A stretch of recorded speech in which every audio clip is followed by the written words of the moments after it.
Welcome to the 10th lesson of SmartKnitter, Knit Specification Level 2. The focus of this lesson is on the method of making asymmetrical skirts. We are now learning to create asymmetrical skirts using division line. Start by removing the sweep, then go back to adjusting the knit spec, adding relevant nodes for division, setting the appropriate dimensions, and then proceeding with the division.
Right-click on the relevant node, then choose to add a new division line.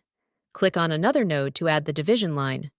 Right-click on the relevant line, then switch the panel section by clicking Go to Panel with this division line. Adjust the knit commands accordingly. Finally, let's take a look at the skirt with the knit spec adjusted. This marks the end of this class. Thank you for watching.